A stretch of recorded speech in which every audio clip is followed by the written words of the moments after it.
Hi, everybody.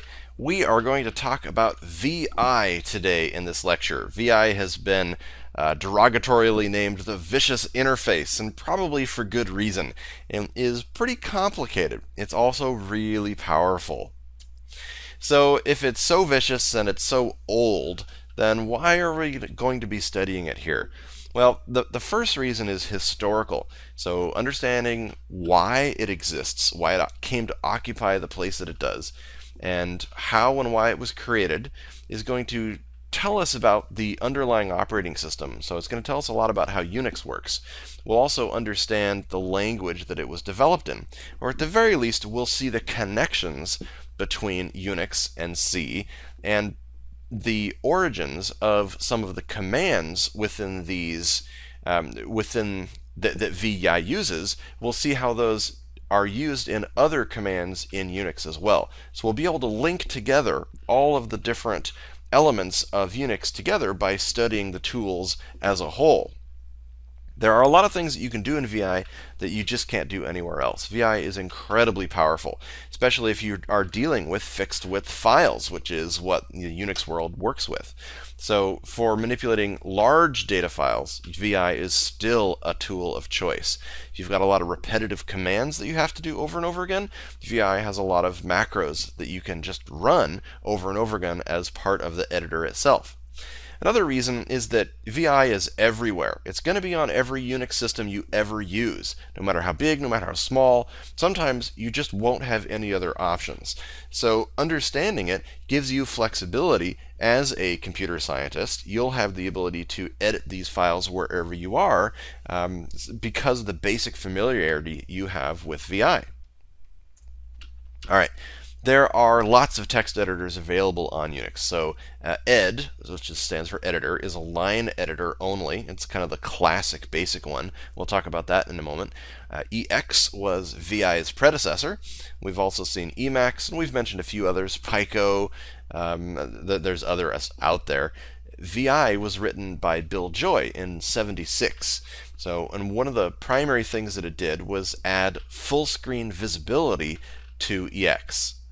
And VI's name comes from the shortest unambiguous abbreviation of visual. So what's a line editor? What's the history here that we're working from? What insight can we gain into what the old time, old school programmers had to do to make all these systems work? Well, as you've seen in some of the pictures that we shown in some of the early lectures, they didn't often have screens that they were looking at. They had to be very careful with what they were typing to get those characters entered correctly. And ed is a tool that they had to use, and it was called the most user-hostile editor ever created by Peter Sallis, which is a famous computer historian. So let's take a look at how ed was actually used. So what we've got here is an ed session that we're going to start up. So the first thing I'm going to do is I'm going to type ed for starting up the ed editor. And then I'm going to type in the letter A. And what that does is it's going to start a append session, so I can start entering text. And you know what? I'm actually going to pull over here a editor so you can see what this looks like. And I'm going to expand this a bit here. So we've got a little more space. And what I want you to pay attention to, even though this is kind of tiny font, is how little information ed gives back to you as you use it. And I'm going to leave my script here on the right side. So I'll start up ed, and that's it. That's all I get. That program is now running. I don't get any information about where I am. That is a running program. I'm going to say, I'd like to enter some text by hitting A, and I'll hit enter. And it says, okay, go ahead. But again, no feedback at all. Terribly hostile to the user. So here I'll type in some text. Ed is the standard Unix text editor. We'll say this is line 2. And I'll put a period there. All right, now to finish up with this session, I'm going to enter in a dot and hit enter. So that finishes the append session that I just did. But now I want to insert a blank line in between the two lines that I just did. So I'm going to say line 2 insert, enter, and then I'm going to hit enter again for the new line that I'm going to add, and period to end that. and hit return. So there is a total lack of feedback about what I'm doing here. You have to mentally keep in your mind what's going on. If I want to display what's happening, I can use L to display the file, and here's what I have. Ed is the standard Unix text editor, dot. And then note at the end that $ symbol. That symbol says that that is the end of the line. We'll actually come back to that symbol later. Then you can see that I've got another end of line character all by itself on the next line. That's my blank line.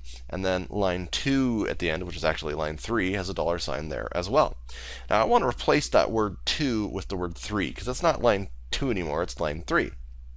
So to do that, I'm going to say on line 3, I'm going to search and replace for any instance of the word 2, replace that with 3, and go. And so that goes through and looks for matches and replaces them. So let's look at what we had again with a L, and sure enough, we've replaced 2 with 3 there, so that's good. Let's save this thing as a file. So W for write, and ed file is what I'm going to call this thing, hit return. And look, I actually get data back. This is the first time we've gotten feedback from the program about what we're doing, and it corresponds to the number of bytes that we just wrote. So hey, at least we got something out of it. So let's quit this crazy program with a capital Q and get dumped back to the shell. And let's make sure that what we actually had was our real file. So cat it out. Yep, there we go. So this is what people used to have to do to write programs with this operating system. So the history really shows how amazing they were. All right, so let's move on.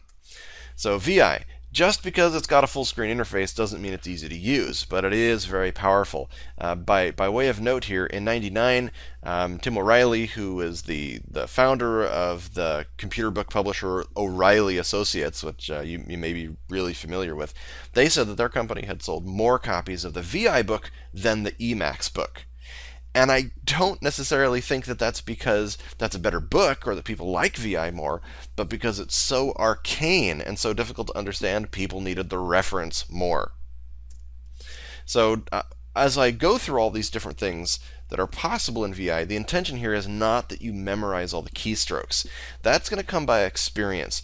Certainly there's a billion different cheat sheets online that you can find, all worthwhile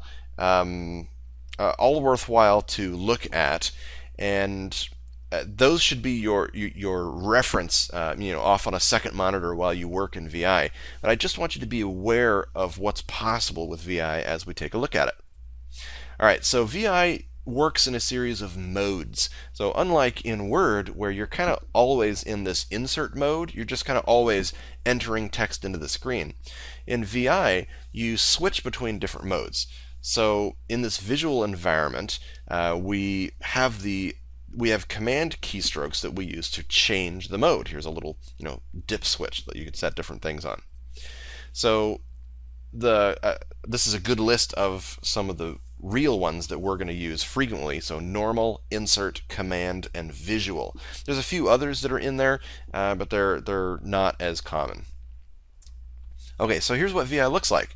When you start this thing up, we can tell what mode we're in down in the bottom left. So on this bottom line, we've got a cursor position, and we can tell our screen position inside the file. Think of this like a scroll bar. So it's no surprise that scroll bars in web browsers and in programs have that scroll bar information on the right side, because in VI, that's where we used to get the indicator for how far along in the file you were. So again, the history of VI informs us as to how and why things look the way they do today. Over on the left, we can see some lines of text that have been entered. Blank lines are simply that, they're blank, and then the end of the file is a bunch of tildes from then on. Our cursor, you can change what the cursor looks like depending on how you set up VI. You could set it up to be green, which is how I do it. You can set it up to be a blinking cursor, lots of different options. So what we're actually looking at was VIM. Vim is the improved version of VI, so it's better, but all the commands that we're going to cover work in both VI and Vim. So why actually use Vim? Because Vim is actually still in development, and in most cases, VI is often actually mapped to simply start Vim instead. If Vim isn't there, VI will certainly work, but there's a lot of cool stuff that you get in Vim, color support, all that kind of stuff that you don't get with the raw basic VI. So to start this thing up, it's as simple as saying Vim and then the name of the file, and then if you have, that's for creating a new file, or if it's an existing file, you just refer to it also, Vim existing file. We'll open it right up. So different modes. The normal mode is not for entering text into the document. The normal mode is for moving around inside the document.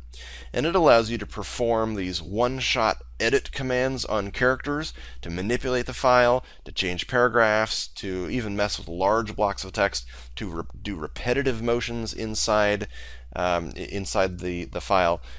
This is where we adjust the document itself.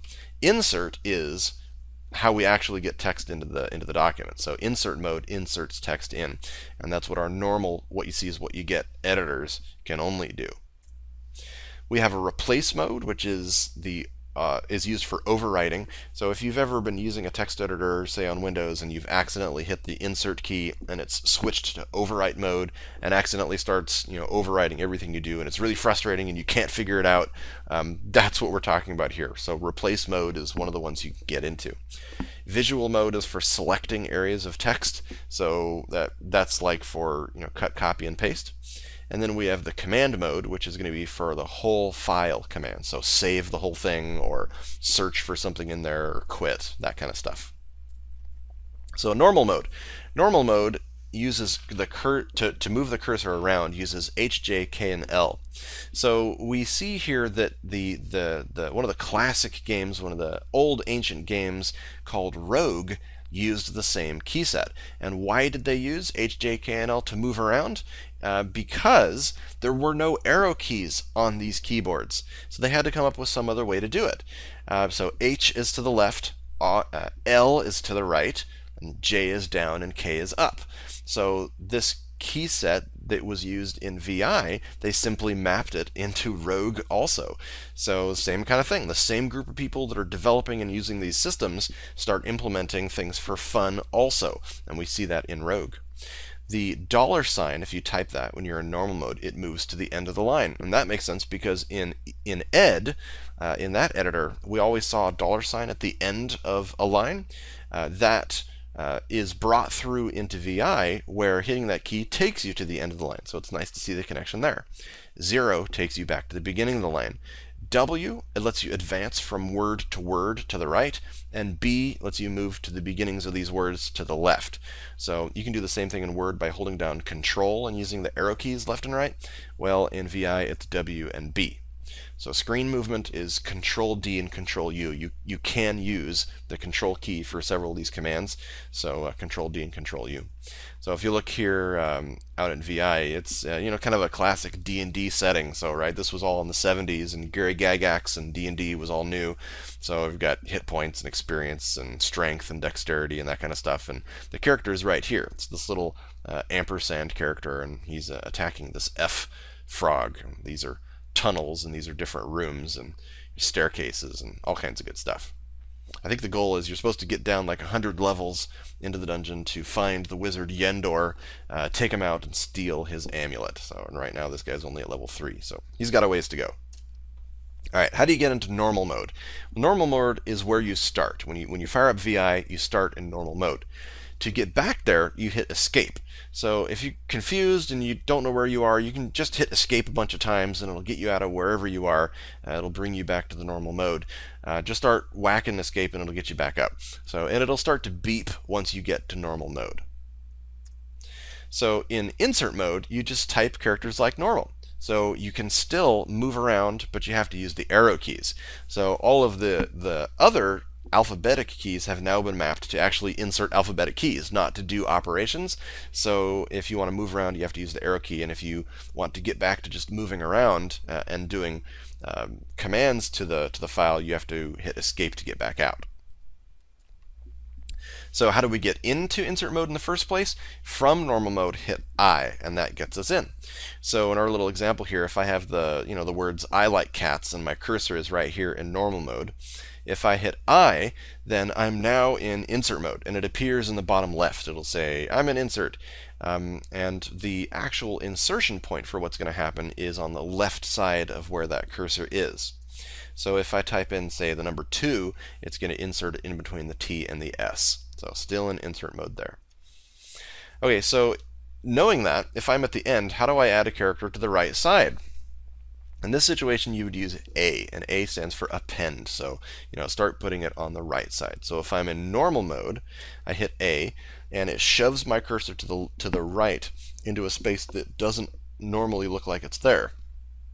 And then I can add text on the left side of my cursor, which is now on the right side of S, and I can enter in, say, the number 2.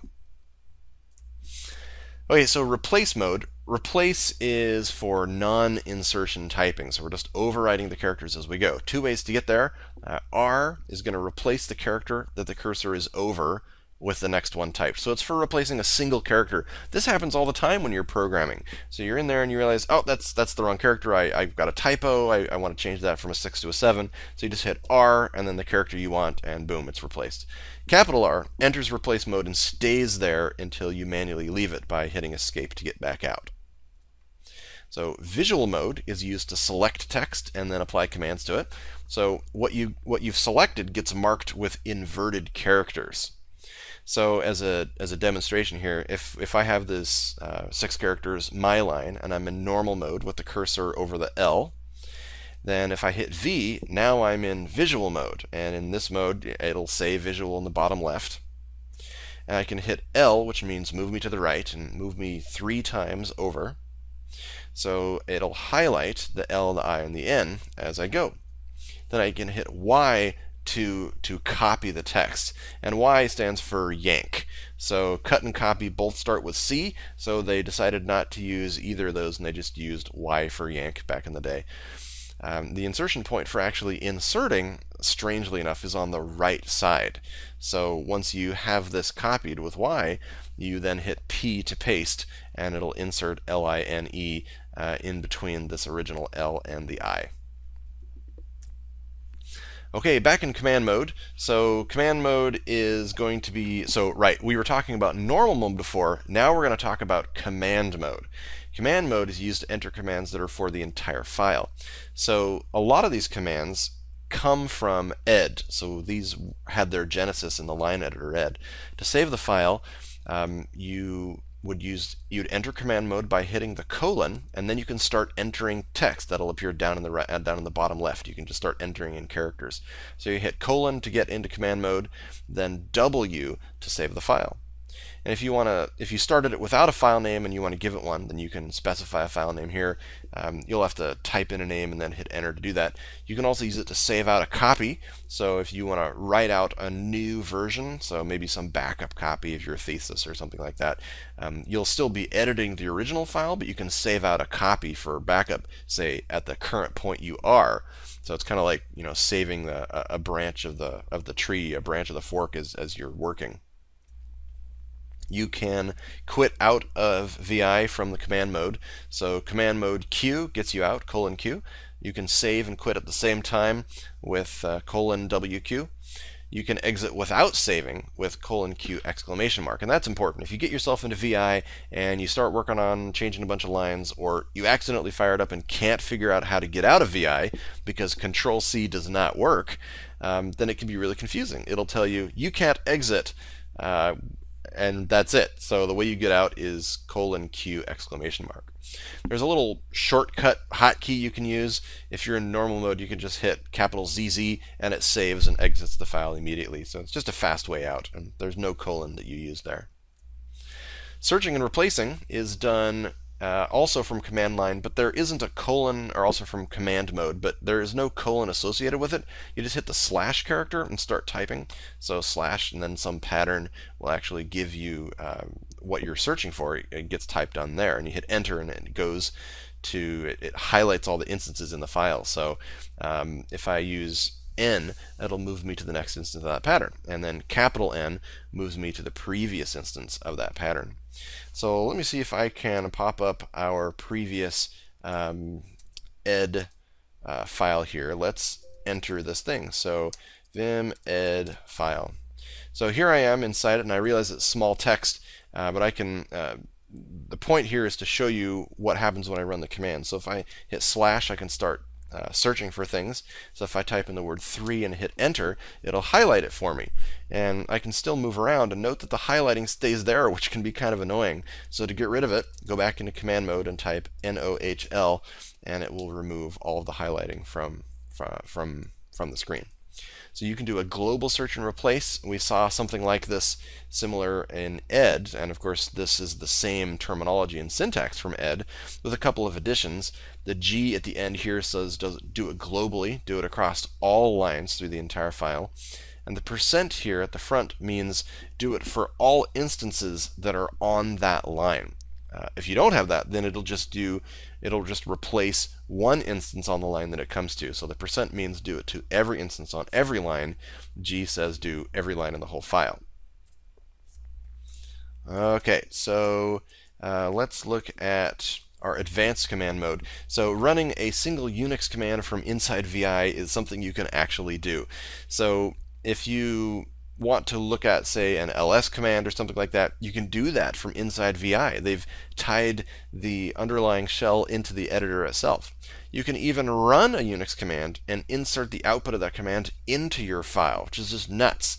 You can even put VI down into the background and start a new shell in the foreground with the sh command. So let's look at a couple of things like that. So here I am editing along, and imagine I want to enter in the results of, I don't know, a PS command right here, which will show me all the running processes on the system.